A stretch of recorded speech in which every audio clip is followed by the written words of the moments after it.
Welcome to Ministry in Motion, where we explore best practices for your ministry in the 21st century. On today's program, we have a very special guest, Dr. Don Jernigan. Dr. Don Jernigan is the President and CEO of Adventist Health System, one of the largest healthcare systems in the United States, made up of 46 hospitals and 78,000 employees that serve more than 4.7 million patients annually. He's also served as a naval officer, a university professor, and as president of 3 hospitals, including Florida Hospital, which cares for more patients than any other hospital in the nation. Dr. Don Jernigan earned a PhD in physical chemistry from Baylor University and is a prominent speaker on issues of leadership, healthcare, science, education, and the military. Don, thanks so much for coming on to Ministry in Motion. Thank you. Yeah. Now, you've recently written a great new book, and let me just hold it up here for the viewers. And the title of the book, of course, is The Hidden Power of Relentless Stewardship, 5 Keys to Developing a World-Class Organisation. And I want to thank you for this book. I've read it from cover to cover, and there's a few things I'd just like to comment about the book, particularly for our viewers. Firstly, the book stays right on target. It is relentlessly on stewardship, but it's bigger than what people would normally regard as stewardship. It explores mission, vision, values, culture and leadership. It reads well on the page. It's nicely laid out and it's a pleasurable read. It's thorough, but with oxygen.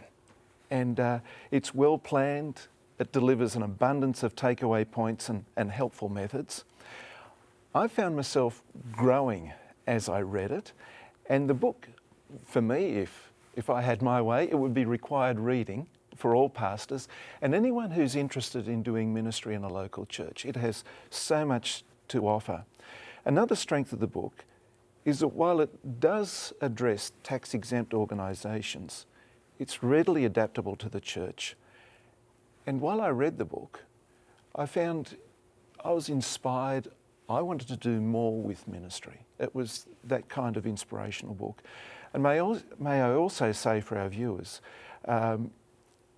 we have a quantity of books that you've brought with you today, and we're thrilled with that.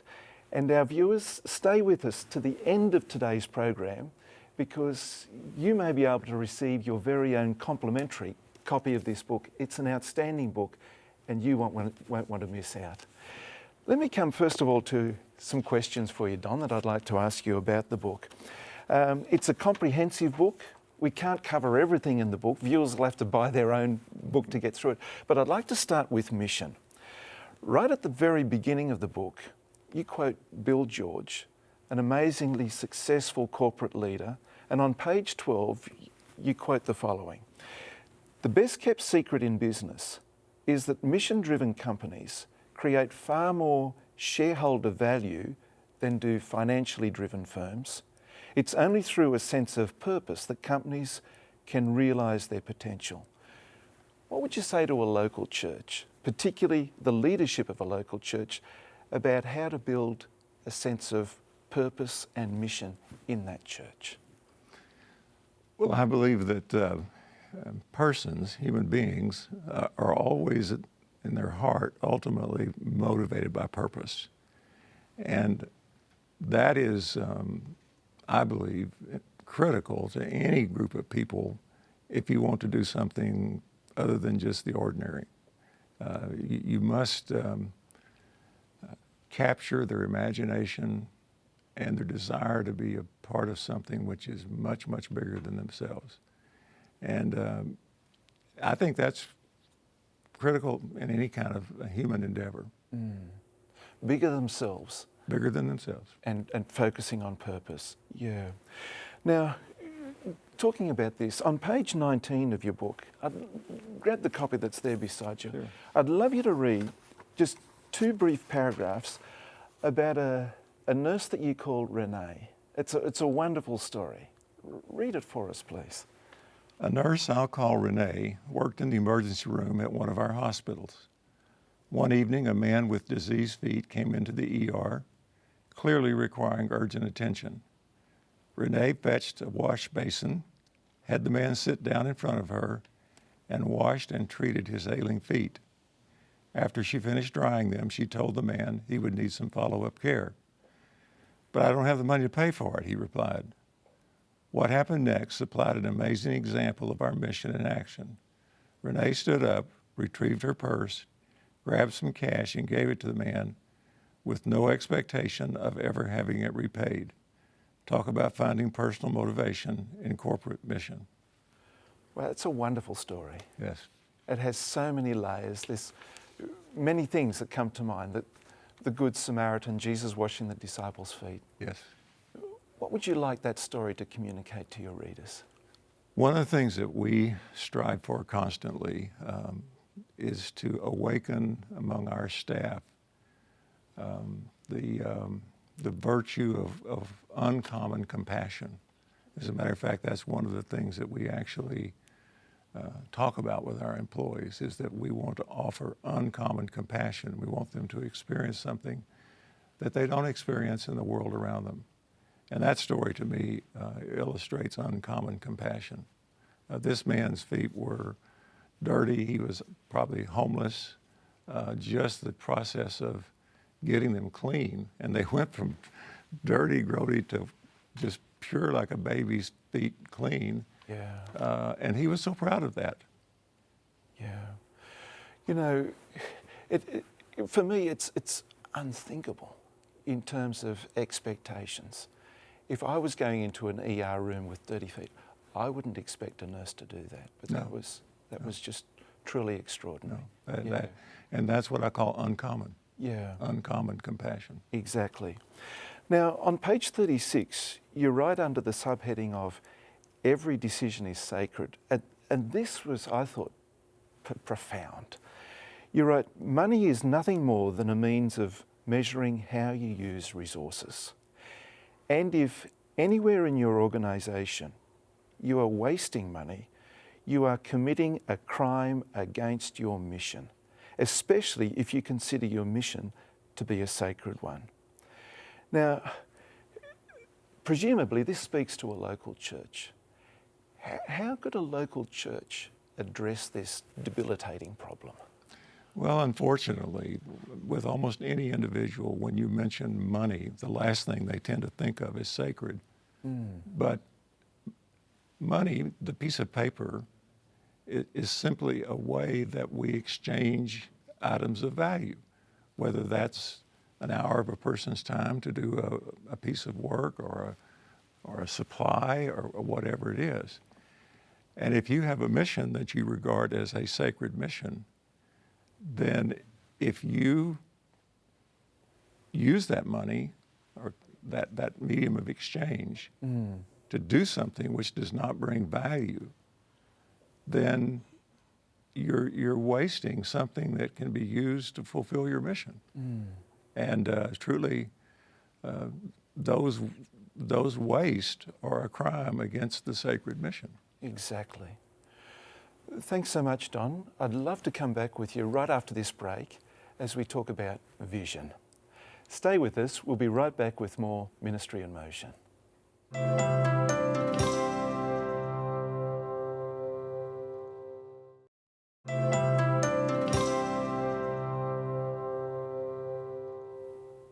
Welcome back to Ministry in Motion.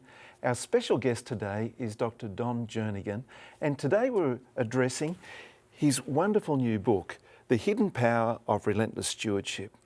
Now, Don, in the first section we looked at vision. Mission. Let's look at vision now.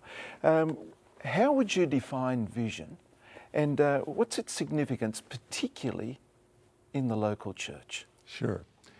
People frequently, in my mind, confuse mission and vision.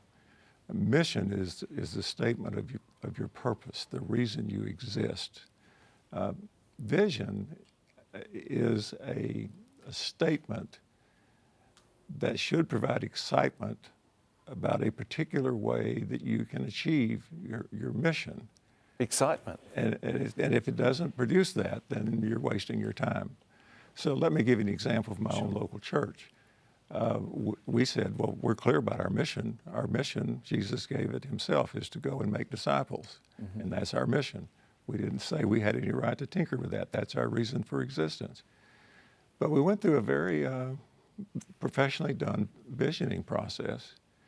And given that we had just moved into a $10 million new plant and that we were in an area that was fast growing in which there was no Adventist presence, through a visioning process, we decided that we wanted to be the friendliest church. Now, first we said in Orlando, then we said in Florida. Now we said, well, we just want to be the friendliest church. And we actually used the word neighborly to play right off of the Good Samaritan, neighborly. And so we said, we want everything we do. We want to see our plant used all around the week. We want every ministry to reach out and invite people in for something we would do for them, because we were clear that if we were very neighborly, that would help us fulfill our mission. And that has been very successful. Our church has had unbelievable growth. Wow, that is significant, isn't it? You know, being that neighbour to a community like that. Being that neighbour, yeah. Yeah.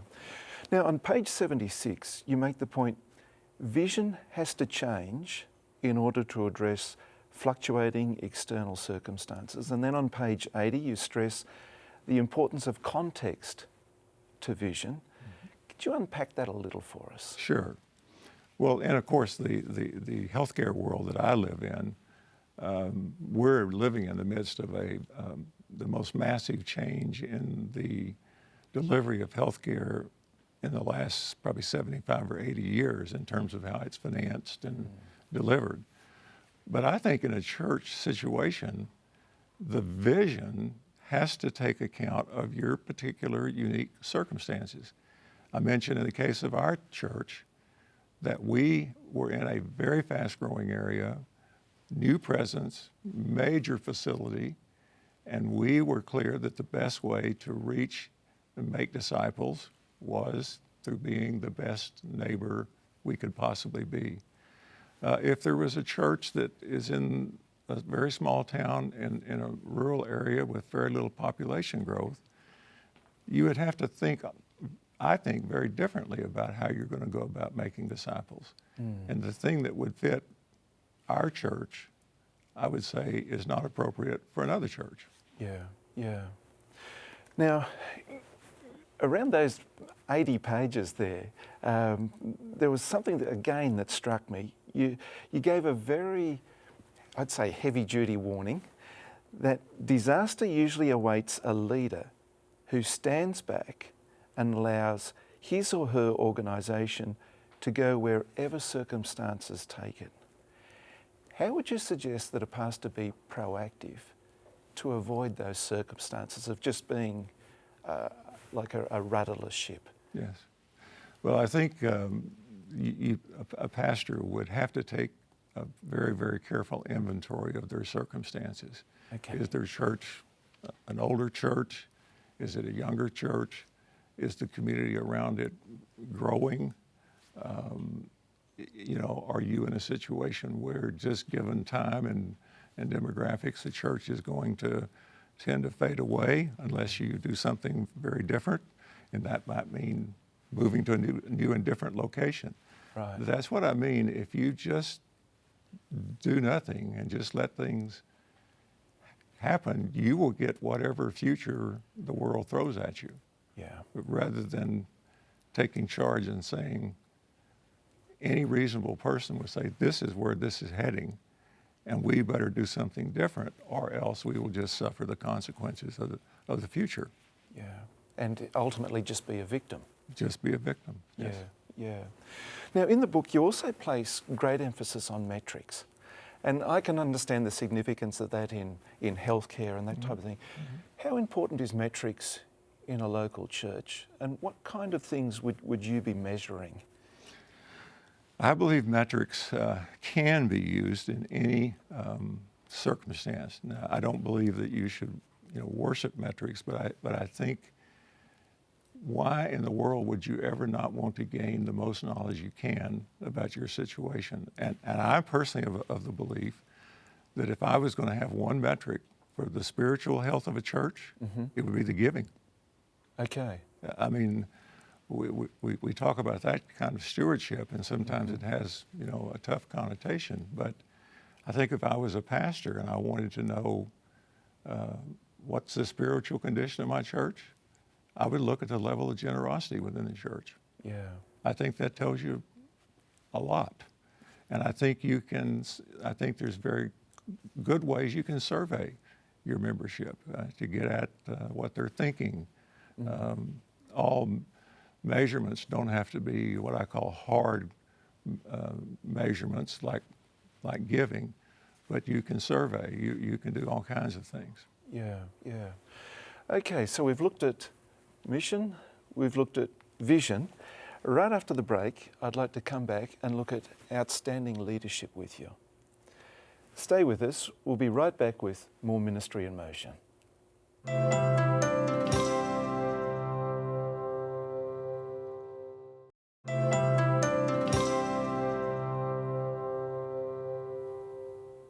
Welcome back to Ministry in Motion.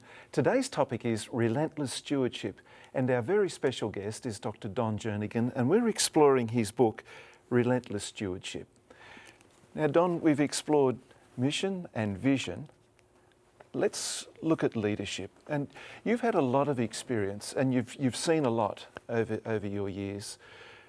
Different contexts, different locales. What to you is, or what are some of the key components of a good leader in multiple contexts? Yes, I believe that there are common features that are present in every successful leader that I've encountered, and it really doesn't matter what the context is. And I would start with above all else, the leaders that have been very successful and last in their success, above all else, are trusted. Okay. They are trusted because of several things. They are transparent, and they are consistent in how they approach issues and how they make decisions. And specifically, they will make decisions from a high moral ground based upon the mission and the values of their organization. Right. What that does is that takes self out of the issues, and people begin to realize that this leader is coming from a place of great moral fiber, and they don't want decisions to be about them. They want them to be about the mission of the organization, and they're very consistent across the board. Now, is there a leader, or perhaps maybe more than one, a leader that you particularly admire that has been like a role model for you? I've had many wonderful role models from very early on in my life. Starting with my mother and father. My mother was a school teacher, and I really wanted to be like her and how she did things. I had a wonderful basketball coach at one point when I was growing up. And the things that I talked about, my major professor was a man of great integrity and transparency. And then, people that I've worked with, my predecessors, such as Tom Werner and Marty and Blair, they were, once you knew them for a while, you knew that you could trust them completely. And they had a way of then making you want to go where they were asking you to go. Yeah. And you were honored to walk with them. Yeah. You keep on coming back to trust. Trust is number one for you, isn't it? Yes, it is. Yeah. Yes, it is. Yeah. I don't think I'm pretty sure I know I didn't invent this phrase, but I believe it. And I've used it and I've said it many times that trust is the coin of the realm in leadership. Yeah. You can make mistakes. People are forgiving. You don't have to be perfect. But if you lose the trust of people, you're done. Yeah. it's really virtually impossible to recapture it once it's lost. Yeah. Now, you also make a powerful point that it's important that a leader confronts reality. How does a leader do that? How can a local church pastor confront reality? Well, I don't necessarily claim that that would necessarily be easy for a pastor to do, but I still think it's critical. And I think it can be done with great tenderness, and I think it can be done with compassion. I think it could be done through your sermons. I think the thing that you have to avoid is taking out a whip and whipping people with it. The reality is not necessarily about any one individual person, but it's about your organization and what is healthy about it, what is not healthy about it. Is it stagnant? Is it taking in new blood? Is it growing? Again, what is the giving, and what does that imply? Yeah. And I think that while you don't attack people, you can easily say, well, if we don't change these circumstances, these things will happen to us. This will happen, this will happen, this will happen. That's not attacking a person, but it's defining the reality that an organization faces. Yeah. Based upon, frankly, the talents and assets it has, and taking account of the environment that you're operating in. That's defining reality. Yeah. Let me ask you a personal question now.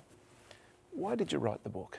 And what would you like the book to say in a very brief summary to the reading audience? Well, it was a very difficult task to get me to write the book in the beginning. I point that out in the acknowledgments. But as it went on, the one thing that I was enthusiastic about is I do believe that this concept of stewardship, if you really understand it in its full context, we just think it's about getting people to give money. Yeah. It's much, much bigger than that. Exactly. In the Phillips translation, there's a passage that says, for a trustee, it is necessary that they are faithful to their trust. That's stewardship. That's exactly what it is. And I believe it is such an integrating way of looking at leadership and looking at dealing with people and organizations that I did want these principles to get out. I did want to share these principles. Thank you so much, Don. And thank you so much for coming on to Ministry in Motion. Thank you. Dr. Don Jernigan has made available 25 copies of this outstanding book. Write into us. Email us, feedback@ministryinmotion.tv. If you're one of the first viewers from your country, the first 25 countries from around the world, we will send you this wonderful book by Dr. Don Jernigan. Don, thanks so much for joining us once again. Thank you. And thank you for joining us as well. Come back and join us next time on Ministry in Motion.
end on.